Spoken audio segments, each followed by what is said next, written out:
Welcome into the Inside Scoop. We are live from Nashville, Tennessee. Today is Sunday, June 8th. And normally when I say we're live from Tennessee, I mean, we are live in the moment that I'm saying it, but we're not really live as a YouTube channel. But today we are live as a YouTube channel. So if you guys are here for the live, please put it in. Who are you a fan of? Where are you watching from? We love to see this. Also, if you're watching on the replay, do so as well. We got a huge show. As you guys know, because the reason you're here is it is official visit season. So today on the show, we're talking Alabama. We're talking Florida Gators. We're going to talk Oregon, Auburn, Miami. We were going to get to Texas, but Justin Wells had something pop up today. I promise Texas fans, we will be talking Texas on this channel plenty this week, just not on today's show, but we're also going to talk Auburn, Miami, USC as well. So strap in. It's going to be a loaded show. Before we get into it, guys, do me a huge favor. I don't ask for much. I don't ask for anything except for you guys to hit subscribe to the On3 Recruits channel. This is the best recruiting channel on all of YouTube, and we are live. I think we're going to do this every Sunday. Official visit season is here. There's just too much news not to pop in and go live with you guys. So today we are here. We're going to take a look at the top 10 before we get going. Here it is. USC Trojans at the top. They knocked LSU out of that spot I believe it was last Monday. But LSU still hanging around there at number 2. Ohio State feel like they haven't even gotten going yet, and they're sitting at number 3. Notre Dame having a great offseason at 4. Georgia kind of in the same boat as Ohio State. They're really just starting to rev those engines down there in Athens. Then you got A&M, Clemson. We had another Clemson commitment on this channel, Carter Scruggs. This channel is essentially turned into a Clemson commit YouTube channel because we've had 3 Clemson Tigers commit live with us this offseason. Miami sitting there at number 8 with Jackson Cantwell on campus. They got to be feeling good. Oregon at 9. They've slid a little bit this offseason, but it's a 5-star weekend in Eugene. We're going to cover that. And the Alabama Crimson Tide sitting there at number 10. And that is your top 10. So let's start with Alabama. We're going to go to Tuscaloosa, where we got Tim Watts with Bama Online. Tim, it has been a big visit weekend in Tuscaloosa. Who did Alabama make a move on? Yeah, it's been 2 busy weekends for Kalen DeBoer and Courtney Morgan. I think the biggest news happened late last night with Sam Utu, Saturday Night News. While still on the visit, a lot of positive energy going about the big 6'5", 300-plus pound offensive lineman. Could project inside or outside. Alabama's been very high on him. This staff has done a good job, got him in for a visit. News started leaking how much fun he was having, which isn't unusual for an official visit. But as things progressed throughout the night, we feel like Alabama's moved in the driver's seat for him. Obviously, Alabama puts a heavy emphasis on the offensive line position with Courtney Morgan as the GM and Coach Cap, who does a great job. All right. Now, Bama has been buzzing over Xavier Griffin. The moment the 5-star linebacker decommitted from USC, there's a lot of people, a lot of experts, including on our network, pointing to Alabama as the likely destination. But the number 2 linebacker in America took a visit to Ohio State last weekend, and it seemed like maybe there's some shift in momentum. But this weekend, Xavier Griffin in T-Town. Tim, what are you hearing? I mean, it's a good visit. I mean, he's a regular visitor last year. I think he was in Tuscaloosa 3 or 4 times, but hadn't been back since September. Obviously, getting him on campus. His mom is there. There's a lot of Alabama connections. His mom played basketball in the state of Alabama. I believe her family's from here. So a lot of things working in their favor. And we understand what's happening here. You're in a battle with one of the nation's elite prospects, has a really good agent, we're told, per Steve Wiltfong, an NFL guy. So NIL is going to factor in. So I think it's pretty premature to really put a finger on anybody. But as far as visits helping a school, Alabama definitely did themselves justice this week. Okay, 2 more out-of-state guys I want to talk about are Jaira Edwards and Derek Cooper. We'll start with the number 2 ranked safety in America. Out of St. Francis Academy, Alabama fans really want to land this 5-star safety. Do you think Bama has a shot here? Yeah, I think they did a terrific job this week. Andrew Bones already got an update with his brother now. All the feedback from him was really good. A guy Bama staff went out and saw several times. Every opportunity they could, they went and saw him in the recruiting period. So getting him on campus, everything's positive. He still has some other visits lined up.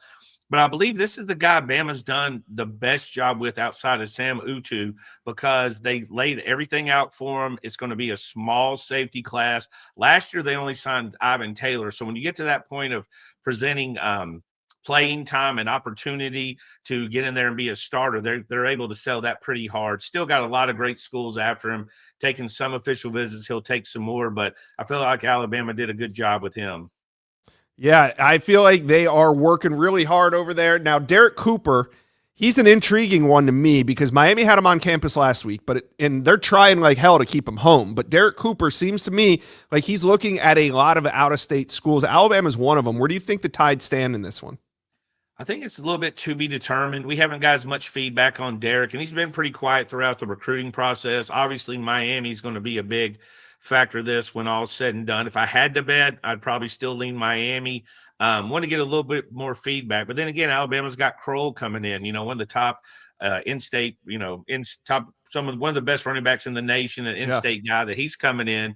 So again, want to take one running back. So, you kind of get to that point where who's it going to be? With Cooper, I think they were on the outside looking in. I think most official visits help people. We're still looking to get a little bit more feedback on him, though. All right, so we know Alabama had a great summer last year. A lot of commitments coming off of some of these official visit weekends. Who do you feel good about that was on campus this week? Maybe not going to commit today or tomorrow, but who are you feeling good about from this visit weekend? From this weekend, I think it's Sam Utu for sure. We put in RPM and crystal ball picks. Steve Wiltfong flipped him from Washington. Me and Andrew Bone put our picks in as well. Last week it was Titan Davis. He's still, Titan Davis came off a visit. He's another top defensive lineman. So back to back, they've kind of hit on those trenches guys. Again, you have to throw the caveat out there. If they're still taking visits, you still got some recruiting to do. But they made up a lot of ground on some of their top targets the last 2 weeks. I don't know if made up ground. Mm-hmm. I think maybe separated in some cases. All right. Tim Watts, Bama Online. You guys are doing a heck of a job covering all the action. Go check it out. Thanks, Tim. Appreciate you. And we keep this live show rolling. Are we going Auburn or Florida? All right, let's check in. Let's talk a little Florida Gator recruiting. We got Corey Bender outside the stadium. Corey, let's get to it. Who'd the Gators make a move with this weekend? Yeah, I think Chancellor Campbell, that's a guy, 6'8" offensive tackle out of St. Petersburg. I put an RPM pick for him last August, so it's been a long time in the works with him. But this weekend, we were told that Florida kind of wanted to put their foot on the accelerator and hopefully get it done this weekend. And all the returns that we've gotten have been very positive. So I still feel really good about them. It's a very thin offensive tackle board for Florida this cycle. And Campbell's a guy who Florida feels like has really improved over the last 6 months. Very high ceiling at 6'8", 300 pounds. That's one guy to keep an eye on. I think another one too, Josh, Morgan Wingo, a 4-star wide receiver out of St. Augustine. I put in an RPM pick for him late last night. I've always felt Florida had a slight edge with him. Even when last cycle, when this class wasn't in the spotlight, Florida was still viewing him as a priority and really showing him a lot of attention. He attended almost every home game last year, and it's really been Florida and Miami. Those have been the main schools, Alabama and South Carolina as well, but it's really been the in-state schools. But I think right now confidence is high in Gainesville. Those are two guys I'm definitely keeping close tabs on as of right now. And there's a few others too we can discuss. Sure. Corey Bender, we got boots on the ground in Gainesville, Florida. Windy day out there. Hey, where are the recruits coming out of? Can you kind of turn the camera around? Show us a little. Yes. Yeah, so it'll be back there, like over there. That's some of the rest of the media. But they'll be coming out over the building. So we're right outside the football facility. Darion Williams is the only prospect that came out so far, Florida State wide receiver commit. He didn't want to do interviews right now, but Florida and FSU, even though he's committed to FSU, he said both schools have been neck and neck for a while. So we're going to try to get him on the phone later today. But, yeah, we have about 11 guys we'll be trying to get a hold of here in person today. So we'll definitely have a lot of coverage of Gators Online. Yeah, so what happens on these recruiting days? They're obviously ending their trip in the stadium. Is this like a meeting with Billy Napier? What are they doing right before they come out and see you guys? Yeah, usually it depends because they have to everyone's schedules are a little bit different, but a lot of time positional coaches will meet with them this morning. They go to the campus and look at the different dorms and stuff like that. They do one last little tour as far as academics. It really depends. You have some kids that meet with Billy Napier on Saturday. You have some that meet with them just before and they leave on Sunday. But as as of right now, I mean, most of today they all leave around this time up to 3 or 4 o'clock. But yeah, most of the time it's positional meetings with your position coach. So if it's a receiver, like we mentioned, Samuri Wingo, he'll be meeting with Billy Gonzalez and then spend about 30 minutes with Billy Napier, who puts the final touches on the visit. And then right those doors like I showed you behind us, that's when they come out, and that's where we get all the intel and try to get all the best info for you guys. Yeah, Gator fans really seeing how the sausage is made there at Gators Online. All right, so it seems like Florida Gators, no stranger to 5-stars on campus. It seems like every weekend they have at least one 5-star on campus. This weekend it's wide receiver Sedarian Morgan. Sometimes they come on campus, we feel like Gators got a good shot. Sedarian Morgan, more of a long shot. How do you see this recruitment right now? I know you haven't talked to him yet, but did the Gators make up some ground this weekend? I think they definitely did, Josh. I think the biggest thing is he comes from a household full of Alabama fans, so it's a really Crimson Tide household. I think it's nothing Florida's not doing. They're making a good impression. They're in contact almost every day, several staff members. But I think the biggest hurdle for Florida, Auburn, all these other schools involved, Georgia, it's really just beating out Alabama. So I think once he gets behind Alabama, it's a pretty crowded bunch. But I know this weekend he had both grandparents with them. His mother's here. They had a bunch of people on this official visit. So obviously it was an important visit for the family to take. And he was here last fall. He was here earlier this spring as well. So this is his third known visit. So I think that shows that, interest is definitely strong. And I know he always says the fan base at Florida is really second to none, the support the program gets. So I know this weekend, that's one guy that really rolled out the red carpet for. And like you said, I'm eager to kind of get his thoughts on his visit. I think Alabama will be difficult to beat out, but would it surprise me if Florida ends up being, Alabama's top competition? It really wouldn't, just because they've been playing the long game with him for a while. And we'll obviously see, what they have to say. This is one of those guys at almost 6'5". He's like a high school, like Kelvin Johnson type. And I know Billy Gonzalez, the receivers coach, he likes the big body wide receivers. This is exactly the mold of what he likes from these high school kids. And I know obviously this weekend, they definitely rolled out the red carpet for him.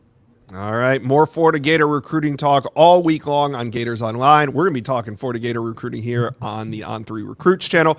Corey Bender, thanks for dropping by today on this live edition of the Inside Scoop. There we go, Corey Bender, Gators Online. Now we are going to head up north just a little. We're going to go to Auburn. We got Jeffrey Lee from Auburn Live. Jeffrey Lee, we had 5 stars on campus at Auburn. Let's start with Emmanuel Ihenacho, the 6'8", 5-star out of the DMV, number 2 rated offensive tackle in America. And Auburn's kind of had their foot in the door with this one. Are they ready to kick the door open with Ihenacho yet? Oh, you're muted, Jeff. That's how my wife likes me. No, yeah, they're trying like hell to kick the door in, and I just don't know that they're making as much progress as they would like. He was very honest. I really loved his transparency when he left his visit earlier today. He said, listen, Oregon and LSU are in a tier by themselves, and then underneath that, you've got Auburn and Penn State. I think this visit was big, though, because he wants to come back. He's going to announce his commitment August the 5th. I absolutely expect it to be Oregon, maybe LSU, but Oregon looking good. But he wants to come back. He even said, afterwards that it's not over until December. So he's going to keep looking at Auburn, kind of keeping them in the picture. But it's going to be tough for Auburn to get him down and sign him away from the likes of Oregon and LSU, at least as it stands right now, Josh. Okay. Are you at home in your war room, or are you on campus right now? We are. I'm in the recruit lounge. Oh, nice. That'd be a cool man cave at your house. Yeah. All right, nice. So we got boots on the ground. We had boots on the ground in Gainesville, now on the plane. So Jeffrey Lee from Auburn Live, who did Auburn make a move on this weekend? I mean, I'm going to tell you, Josh, they made some moves. I really think they did. I really think they made a move with several of guys. I'm going to start with 4-star offensive tackle Claude Puma.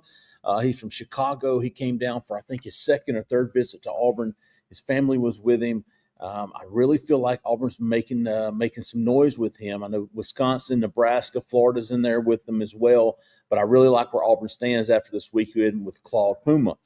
Another guy I think Auburn's in a very, very good spot for is J.C. Anderson, the 4-star tight end from Iowa. He's come down for 4 or 5 visits. He brought his entire family with him this weekend.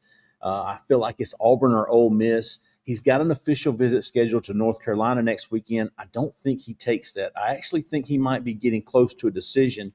And if so, I think it's Auburn or Ole Miss. He visited Ole Miss, I think, last weekend.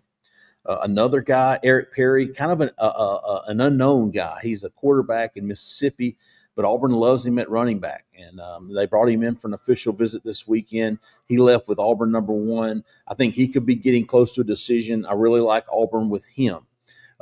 Nolan Wilson, Josh, is another dude, four-star defensive lineman from Mississippi. He visited Alabama last weekend. He left there saying, Alabama's #1. And this weekend, we asked him, did that change anything? And he said, yes, Auburn changed something. He said, I feel like they're tied at the top. So he's got Auburn and Alabama at the top for him. Marquez Daniels, another guy I think Auburn is in it with. Auburn and Florida. Jace Matthews, another guy, 4-star wide receiver. I think Auburn, Texas A&M, Ole Miss, some of the schools in it for him. But I feel like Auburn made a lot of big moves this weekend and got a lot of big return, a lot of good exit interviews, a lot of good quotes from these guys. Yeah, and there might not be commitments today or tomorrow, but some of these guys on campus will end up being Tigers. And I was on Auburn Live this morning. I was looking at some of these visit weekends that are lined up. Like, this isn't the only visit weekend for Auburn. So are there more big visits to come? Oh yeah, they've had really good weekends. They've just kind of been overshadowed because some of these bigger schools, at least when at this time, they're having bigger weekends. They're getting commitments. They're top 5 in the class. Auburn, I think, with this class for the first time since Hugh Freeze has been here, I think this class they're taking more of a wait and see approach as it comes to they could sell the future, they could sell the potential, where the direction of the program was headed, or where they wanted to take it these past 2 classes. I think they've got to the point now where they've got to sell some results on the field. The kids are wanting to see some results, and so I think this class, apart from any of the others since Hugh Freeze has gotten to be head coach, is going to be more dependent on what these guys do in the fall. I think a lot of these kids are making decisions this later in the summer, may not go Auburn's way, but I think a lot of these kids are waiting to see what Auburn does in the fall. I think flip season is going to be more exciting for Auburn than commitment season. That makes sense, because once the games get played, if Auburn gets a couple wins, some of these guys that are on the fence are going to jump on board. All right, before I let you go, I've been looking at photo shoots from around the country. Oregon really stepping their game up, but this was a photo taken at Auburn last week. Jeff, this looks like a Windows 95 commercial. What's going on here? Are these the Auburn official visit photos? They are. That's one of the few backgrounds that they have. They've got some really sharp looking backgrounds. Where this one came from, I do not know. I'm almost 50, Josh, so I'm kind of out of the social, the fad. What's going on? I don't know if this is like a play off a Roblox or right. Yeah, maybe we're missing it, Jeff. I'm definitely missing it because I just don't get it. All right, Auburn fans, tell us what we're missing. Why are those clouds with the blue background? We got to be missing something. Auburn fans, let us know. Comment section below. All right, Auburn Live has a ton of intel on it coming out of the weekend. Jeffrey Lee, thanks for stopping by the Inside Scoop. Absolutely, Josh. Love the show, man. Thanks a lot. All right, talk to you soon. Okay. We are those pictures, because you also, if you've seen the Oregon photos that are out, they've taken the official visit shoot up about 5 notches this offseason. And I must be missing the joke on the Auburn thing. We need some of you young Auburn fans to chime in and tell us what we're missing. All right. Now, let's head down to Coral Gables and talk with Stephen Wagner from Kane Sport, who is also on campus. We really appreciate you guys stepping up and doing this, even though you're already working. You're pulling double time. Stephen Wagner, Cantwell is on campus. What's the buzz like in Coral Gables with the 5-star offensive tackle? Yeah, this was a really great weekend for Jackson Cantwell. He saw everything that he really needed to see and really reinforced, why he committed to Miami. The belief in Mario Cristobal, the belief in Alex Mirabal, their abilities to develop him.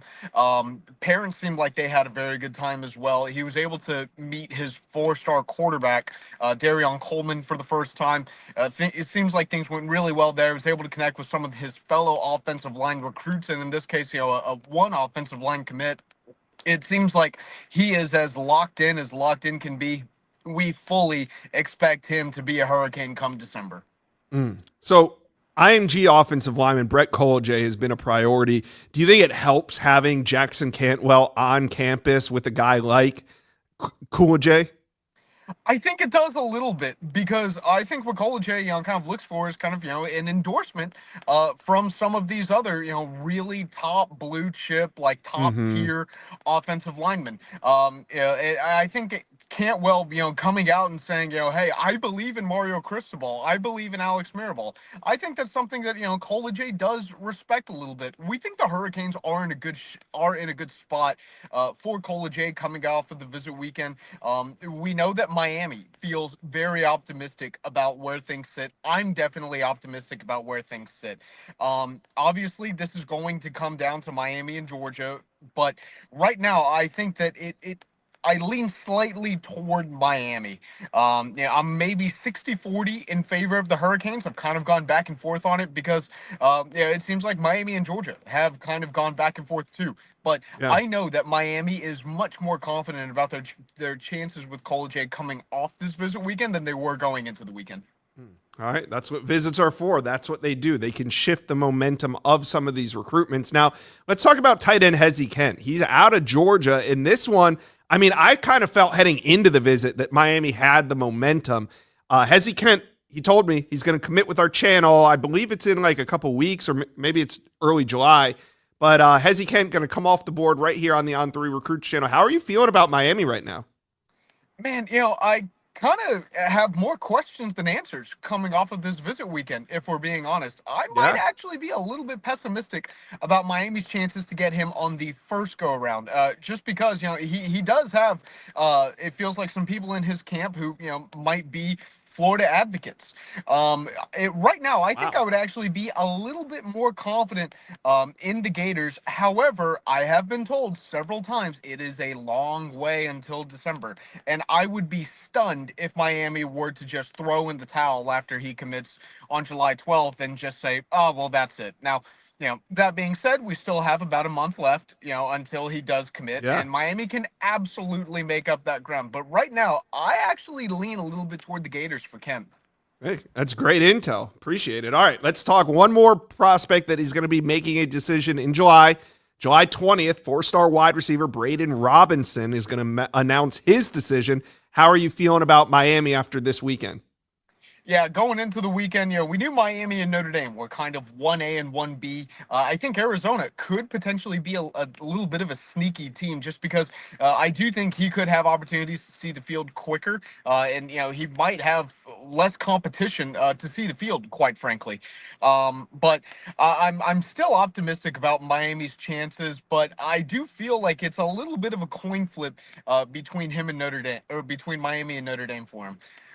Coming into the weekend, we really did feel like it was probably going to be one of those two schools. I still feel like it's probably going to be one of those two schools. He was kind of guarded whenever we talked to him, said, basically that, he got a lot of information this week, but he still wants to get, more information about Notre Dame whenever he visits South Bend later in the month. I could really see it going either way. I think I lean a little bit toward the Irish, but Notre Dame is absolutely going to be right there. They really do value him and would absolutely love to have him in Coral Gables. All right. Well, the Canes planted some seeds. We'll see if they bear fruit next month when these commitments come out. Steven Wagner from CaneSport, appreciate you taking the time, even though you're on campus interviewing recruits, to talk to us today on the Inside Scoop. Absolutely. Thanks, Josh. Appreciate you. All right. From Miami to Oregon, why not? Let's head out to Eugene, where we have Max Torres with Scoop Duck, and it has been a 5-star weekend out in Eugene. I don't even know where to start, but we'll start with Jet Washington, the number 3 ranked safety in America. How's that? I'm assuming these visits aren't concluded yet, are they, Max? No, I think that most of them are still ongoing here, Josh, with a majority of the recruits on campus probably expected to travel back home later in the afternoon hours. So I think Oregon likes to maybe drag it out a little bit if they can, especially because some of these guys are coming from so far away. You really want to maximize that time with them on campus. So how'd Jet Washington do this weekend? What's the buzz around his recruitment and where Oregon stands? The buzz around Oregon and Jet Washington certainly seems to be growing, Josh, with the five-star safety from Las Vegas taking his official visit with the Ducks this weekend. It was a trip, Josh, that wasn't really expected earlier on in the week.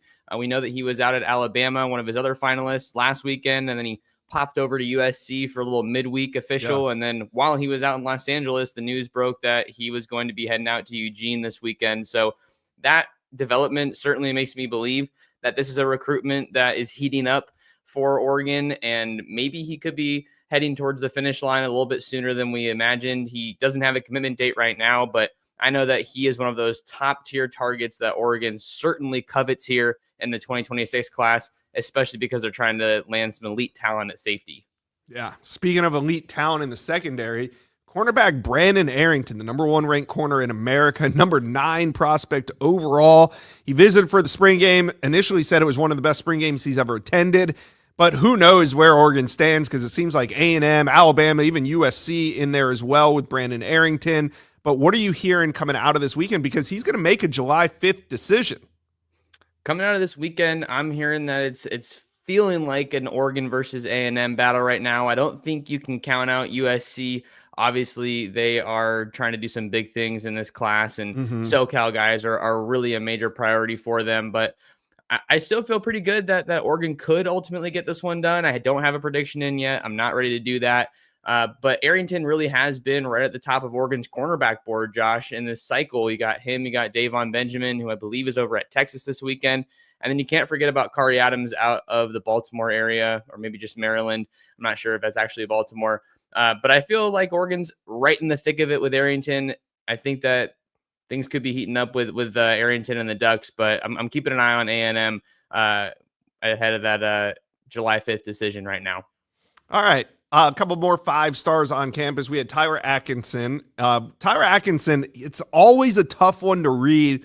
He's made his second visit out to Eugene. Do you still feel like this is a long shot for Oregon? How should Duck fans kind of set their expectations when it comes to the Atkinson recruitment?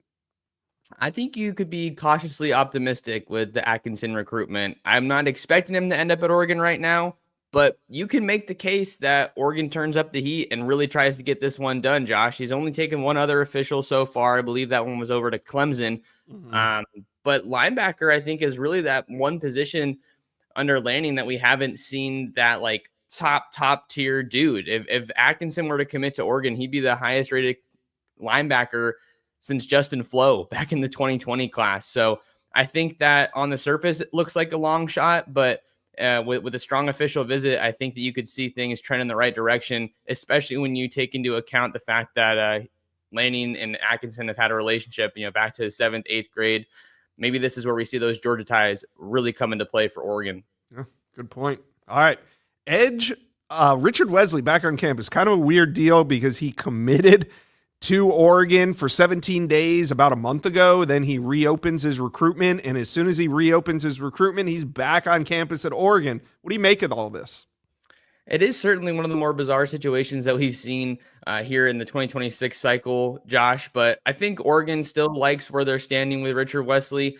Obviously, he liked Oregon enough to commit in the first place. So as odd as it has kind of unfolded, I think it could be to their benefit that they get him back on campus after all that unfolded. They get him back on campus first, I should say.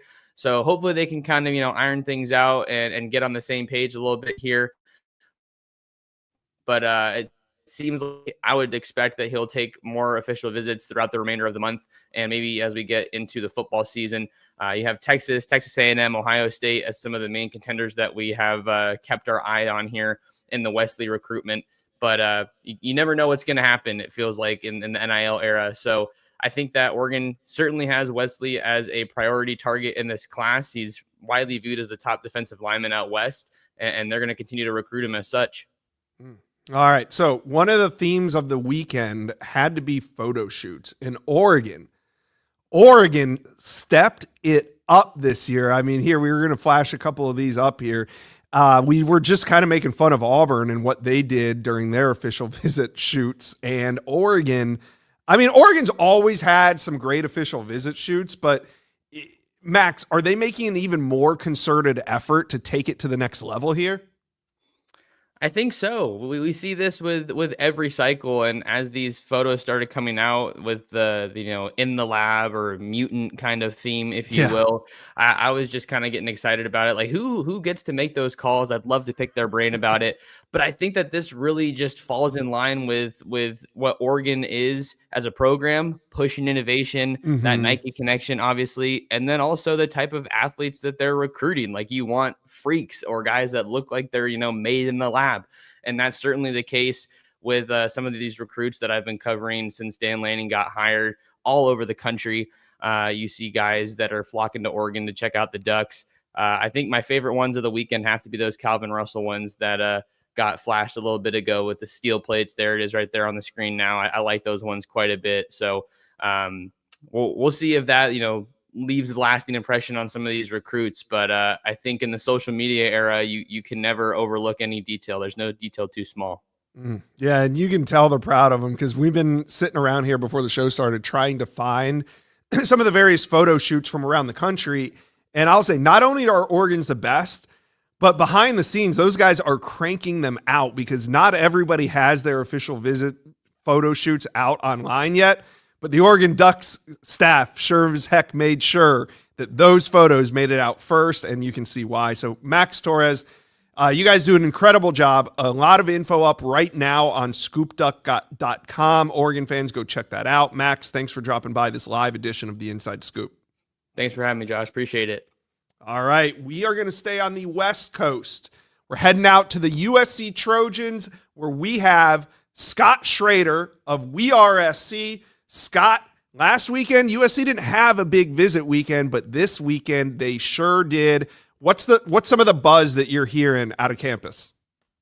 Yeah, well, they had a pretty large group this weekend. I think it was 15 guys visited from Friday to today, and 4 of those guys were not committed. So you had Booby Feaster.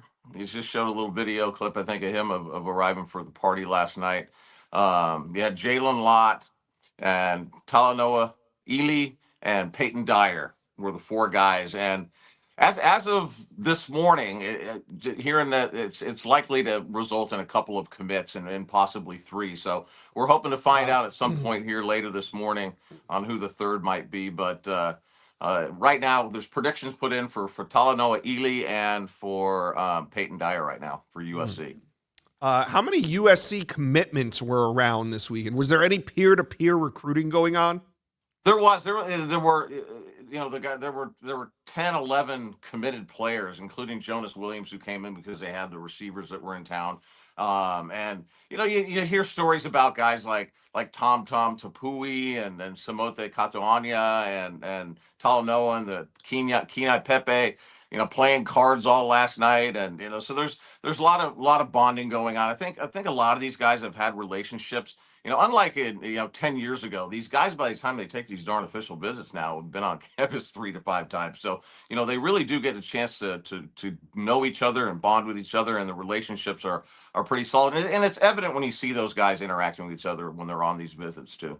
Yeah, and we saw some predictions rolling in. Are these commitments expected at the end of the weekend, at the beginning of the week, or were these some more of like long-term predictions? Yeah, I think that at least one will probably be announced here, maybe even today. Okay. So I think there's another one that is scheduled to maybe be on Father's Day, which is June 15th. So Yep.